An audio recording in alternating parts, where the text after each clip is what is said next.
Any ex-musician is an ex-musician for one of two reasons. One, he's not good enough to be in the band anymore.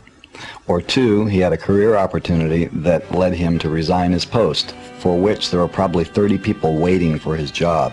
I have no problem getting people to volunteer to subject themselves to the discipline that's in the band. And if you knew anything about the band and the crew, there is a spirit of accomplishment that surrounds this touring unit that is really quite remarkable, second only to being in the Marines, because this band can go out there and do anything, and they know it, and they are thankful that they were rehearsed to the point where even under the most adverse circumstances they can go out and do a 2-hour show that'll kick your ass, and the crew will have the thing up and down in record time, and everybody gets along and they're happy to be doing it. And that's what the discipline is all about. A guy who leaves the band and complains about the discipline, he's maybe regretting the fact that he's not in the band anymore, and so how else is he going to get his name in the paper than to say that I'm a dictator? Well, the fact of the matter is, I am the dictator. I'm the guy who signs the checks. I'm also the guy who has to take the responsibility for everything that goes wrong. And along with that, I have the responsibility for making sure that the band delivers a good performance to an audience that's bought a ticket. So it's not really being a dictator, it's being the referee between the audience and the band.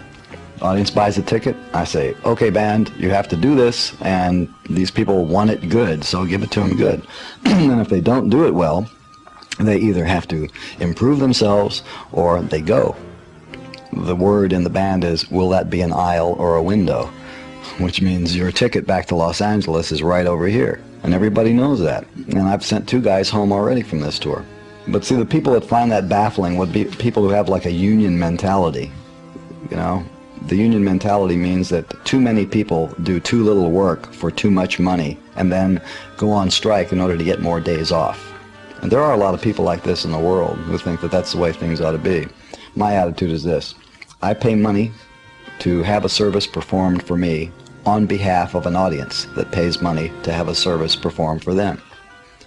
And I'm there to make sure that if somebody buys a ticket to my show, they're not going to be disappointed in it. They're going to see a band that knows what they're doing, that does it well, and delivers entertainment for the money that's spent. Same thing on a record. Whether you like the style of the music is irrelevant. The quality of what's put into the show is definitely there, and that quality is the result of a huge cash investment that I have to put out before the tour even starts. It costs $250,000 to make a band sound like that. That's talking about 2 months of rehearsal, 6 days a week, 8 hours a day. Everybody's on salary, crew is on salary. I have the cost of all those salaries, plus the rental of the hall that we rehearse in, the equipment and all that stuff. I pay for it before I get a nickel from anybody buying a ticket.